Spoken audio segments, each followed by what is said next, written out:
Մինչև Ռուսաստանի արտաքին գործերի նախարարությունից հայտարարում էին, որ Եվրամիությանն անդամակցելու ճանապարհը բռնած Երևանից վաղ թե ուշ Բրյուսելը պահանջելու է հակառուսական կուրս, լուրը տեղ հասավ։ Եվրոպան հաստատել է իր խաղաղության հիմնադրամից Հայաստանի զինված ուժերին 20 միլիոն եվրոյի աջակցություն տրամադրելու որոշումը, հաղթահարելով ամիսներ տևած դիվանագիտական փակուղին եւ Հունգարիայի վետոն։ Ռուսաստանի արտաքին գործերի գերատեսչությունից նշում են, Եվրամիության Հայաստանի հետ արագացված մերձեցումը, ինչպես ՏԱՍՍ-ի հետ զրույցում նշել է Սերգեյ Լավրովի ղեկավարած կառույցի պաշտոնյան, բացասական հետևանքներ է ունենալու Երևան-Մոսկվա դաշնակցային հարաբերությունների, նաև հետխորհրդային տարածքում ինտեգրացիոն գործընթացների զարգացման համար։ Որոշակի պահի Բրյուսելը սկսում է ցանկացած թեկնածու երկրից պահանջել լիակատար համերաշխություն իր արտաքին քաղաքականության հետ, որն այժմ բացահայտ հակառուսական է։ Ես նաև հույս ունեմ, որ Երևանը հասկանում է, որ նույնիսկ Բրյուսելի բոլոր պահանջները բավարարելը չի երաշխավորում ԻԵՄ անդամակցությունը։ Ռուս դիվանագետը իր խոսքը շարունակում է օրինակ բերելով արևմտյան Բալկանների փորձը, որոնք տասնամյակներ շարունակ, ինչպես ձևակերպել է Վլադիսլավ Մասլենիկովը, եղել են Եվրոպական միությանն անդամակցելու հերթում, իսկ այն, որ մի օր անպայման հակառուսական թուղթը Եվրոպայից նաև Երևան կուղարկեն, հայ փորձագետների համար լավագույն նախադեպը հարևան Վրաստանինն է, հենց մեր քթի տակ։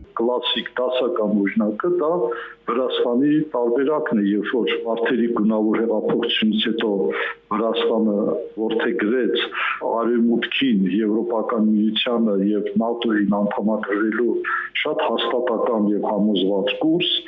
եւ արևմուտքի թելադրանքով էլ պատերազմի մեջ մտավ Ռուսաստանի հետ եւ սառեցրեց բոլոր տիպի հարաբերությունները Ռուսաստանի հետ, ակնկալում էր, որ շուտով կդառնա եւ ՆԱՏՕ-ի անդամ եւ Եվրոմիության անդամ, բայց դա ձգվեց մոտ 25-24 տարի եւ վճռական պահին, երբ որ պետք է արդեն Վրաստանը պատասխան ստանար, ինքը դառնում է ՆԱՏՕ-ի կամ Եվրոմիության անդամ, ինչպես խոստովանեց նախկին վարչապետ Ղարիբաշվիլին, նրա առջև դրվեց հակառուսական սանկցիաներին միանալու եւ Ռուսաստանի դեմ երկրորդ ճակատը բացելու պահանջը։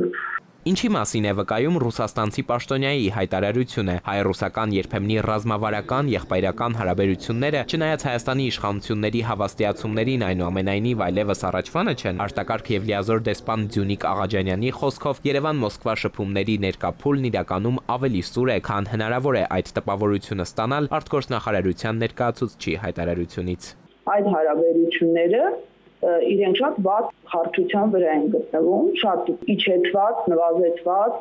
խզված վիճակում են գտնվում եւ կարծում եմ ուղղակի մեր իշխանությունները չեն գնում շատ կտրուկ քայլերի հասկանալու դրա տնտեսական կատաստրոֆիկ հետևանքները։ Միևնույն ժամանակ Երևանը շարունակում է հայտարարել արտաքին քաղաքականության հավասարակշռված մոտեցման մասին, ընդգծելով տարբեր ուղղություններով համագործակցության զարգացումը։ Պաշտոնական աղբյուրների ձևակերպմամբ Հայաստանի քայլերը միտված չեն աշխարհաքաղաքական որևէ միավորի կամ դաշինքի դեմ։ Պարզապես այս կերպ մեր երկիրը փորձում է արագ փոփոխվող միջավայրում սեփական անվտանգային ու պետական շահերի հարցը լուծել։ Թեպետ իշխանությունները նաև չեն թաքցնում, գիտեն, երկու աթոռի միաժամանակ չեն նստում, բանաձևել են ժամանակը կգա ոչ թե ԵԱՏՄ-ից դուրս գալու, այլ ընդամենը դեպի Եվրոպա քայլ անելու։ Էդուարդ Պողոսյան, ժամը լրատվական։